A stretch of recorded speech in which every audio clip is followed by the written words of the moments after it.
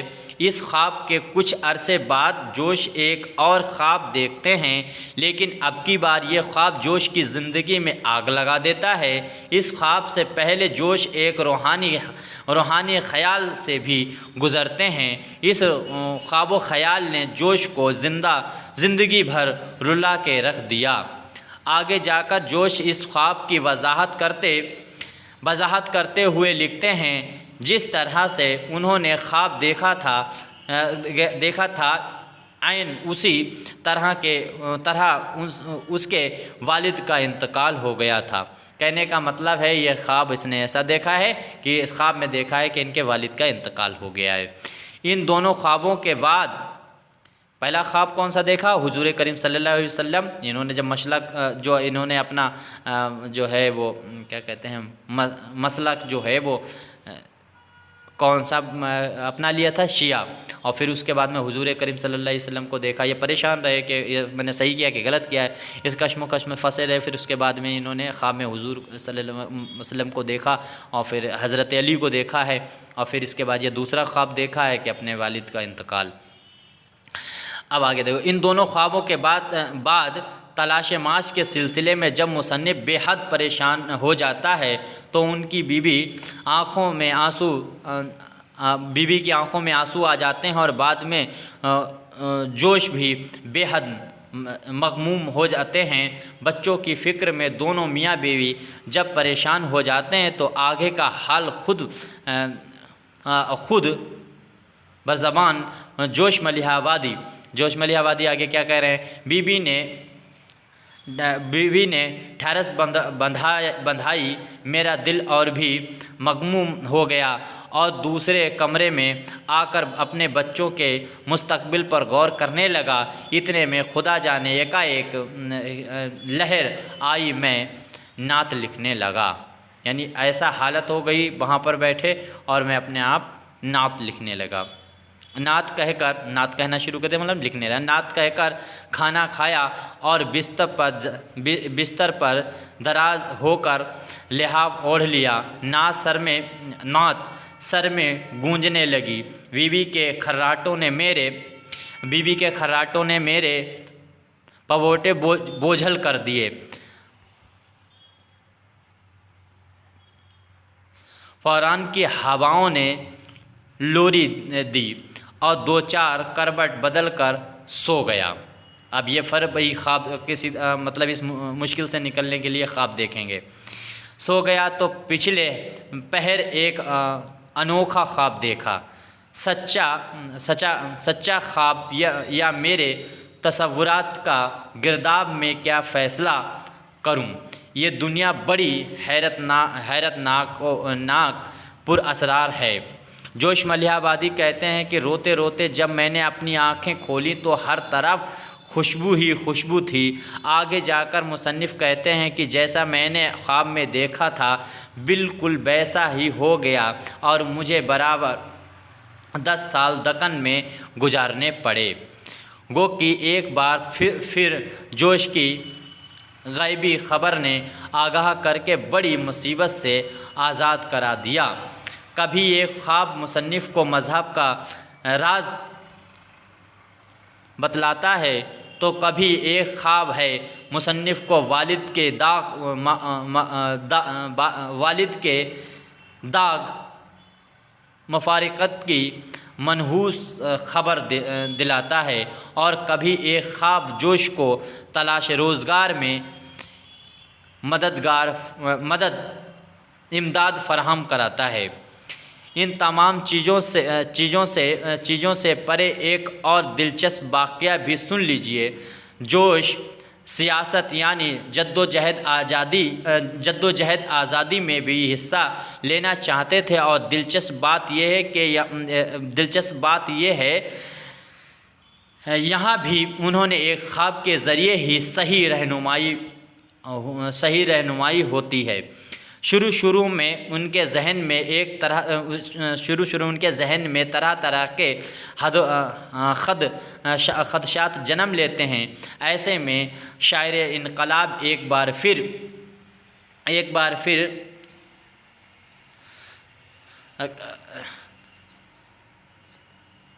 تذبذب کا شکار ہو جاتے ہیں، اور حسب روایت اس بارے میں بھی مصنف کو اس تذبذب سے بھی ایک خواب ہی نکالتا ہے۔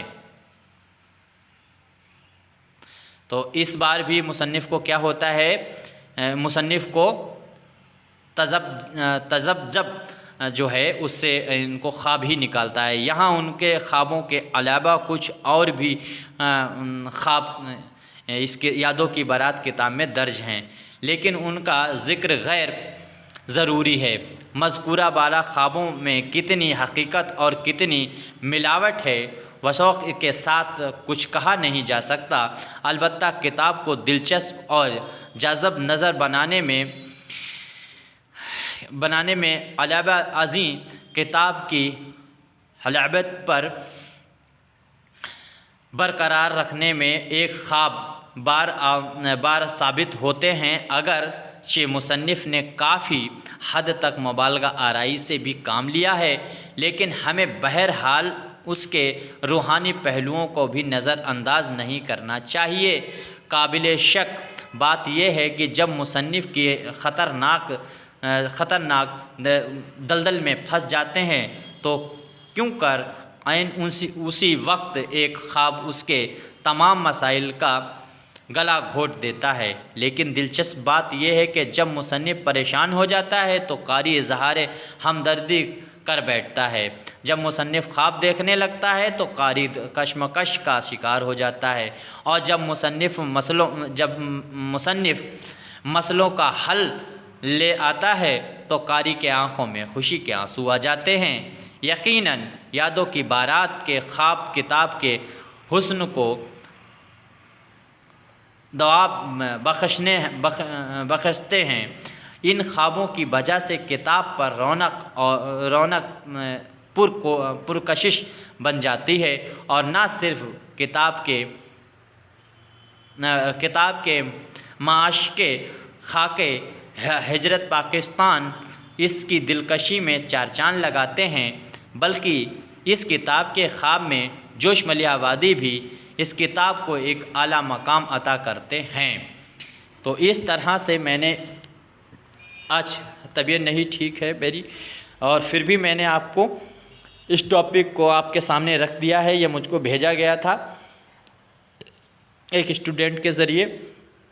میں جو سوال ڈالتا رہتا ہوں جس میں ووٹنگ کرتے ہیں بچے، اس میں عموماً جن بچوں کے نام صحیح ہوتے ہیں، قدسیہ بانو ہیں، عتیق انصاری ہیں، شاداب خان ہیں، ان سبھی کا بہت بہت شکریہ، ان سب کو بہت بہت مبارکباد۔ اسی طرح سے تیاری کرتے رہیے، اور کل جو پیپر ہونے والا ہے اس کے لیے میں نے 5 ویڈیو پہلے ہی مقرر کر رکھے ہیں، جیسے رپورتاژ، سفر نامہ، شخصی خاکہ، اس کے بعد میں جوش ملیح آبادی کی خود نوشت جو ابھی میں نے آپ کے سامنے پیش کی ہے۔ یہ 5 ٹاپک آپ یاد کر کے آئیں، ان کی ریویژن کر کے آئیں، اور کل صرف آپ کو 5 سوال کا جواب دینا ہوگا، جس میں آپ کے سامنے 10 سوال ہوں گے۔ ٹھیک ہے، شکریہ، خدا حافظ۔